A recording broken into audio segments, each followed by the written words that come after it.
Hello everyone, my name is Sebastian. I'm Charlie. I'm good. And I'm Mallory. This is our final project video for our final project for STS2120 taught by Dr. Metz. Over the past 5 semesters, Dr. Metz has taken student data that she's collected through the tests that she's given in her STS2120 class and given her students a data set that we take and analyze and put through SAS in order to solve some questions that we made. So in this presentation, we're going to be covering the questions that we came up with, as well as how we solve them through SAS, the results and what they mean, and then our final conclusion. So the first question that we made, we took the first individual test that we took in September, and we wanted to see if completion time is correlated to score. In other words, does a student taking longer or shorter affect their score either positively or negatively? And then the second question that we came up with was, does their direction, as it relates to the teacher, affect their general score? So for example, if the teacher was there, if they're facing with their back turned or facing forward towards the teacher, does that affect their score negatively or positively? So basically, to answer the research questions, we used 2 different statistical methods based on the type of variables involved. So for the first one, we compared 2 numerical variables, which were correlation and regression. And for question 2, we compared the 2 groups and used a 2-sample t-test and created the new variable, which was average score, to measure the overall performance across all tests. For question 2, we also used a proc means. So the first question was, does the time affect the score of the test? So to evaluate the relationship between the time and the score, we used proc core, which calculates the correlation between the test time and the test score, and proc reg, which tests whether time predicts score using a regression model. And then the scatter plot with the regression line visualized the strength and direction of the relationship. And for the second question of does facing direction affect overall performance, we compared performance between forward-facing and backward-facing students and used the average score, the one that we created, of the averages of test 1, 2, and 3. And we used proc t-test and compared the average scores between the 2 groups, which were forward and backward. And then we used a box plot to visualize the differences in scores distributions.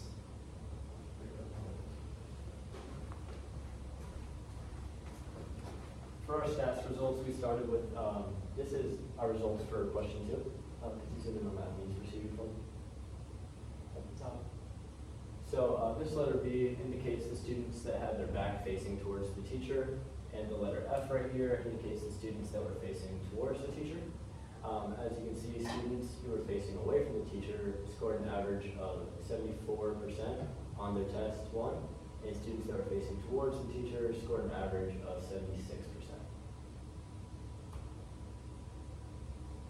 Can you zoom in on this right here?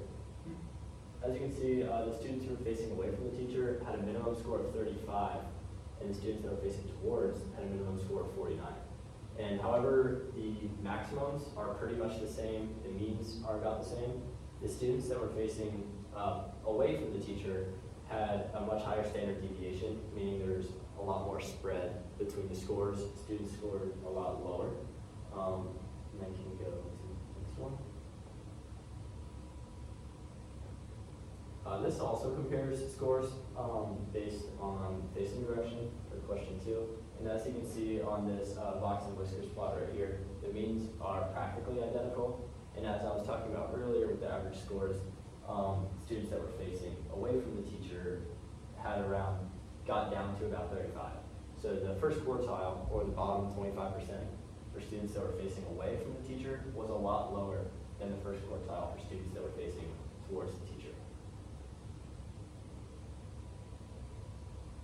This is another box plot right here, which just shows the same thing, but vertically instead of horizontally.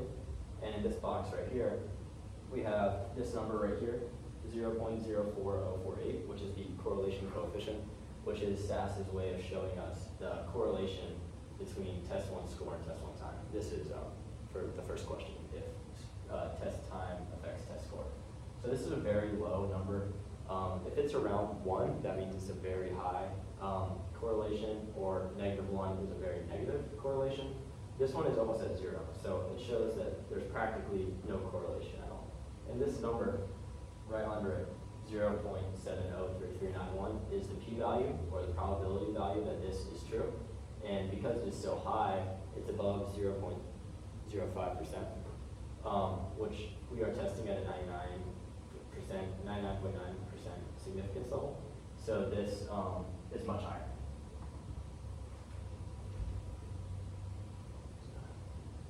And this right here is our linear regression plot for test 1 score and time to complete test. As you can see, the regression line is almost completely horizontal. If it was straight like this, it would show that as time increases, score also increases. If it was like this, negative, it would show that as time increases, score decreases. But because it is so straight, it shows that there's no correlation. The plots are all, the scatter plots are all over the place. There's no linearity at all, and it's a very weak strength because they're all spread out. And these are more plots that we took a look at. We ended up going with the residual plots and the other scatter plots, and this helped us decide that there really is no statistically significant evidence that there's a difference between if students take longer to test or if they take a shorter amount of time to test. And referring back to the previous question, we also found out that there's statistically no evidence to prove that students' facing direction affects their test scores. But because the minimum was so different, we think that there is a shot, and we'd like to do another test. But based on our findings, there is no difference.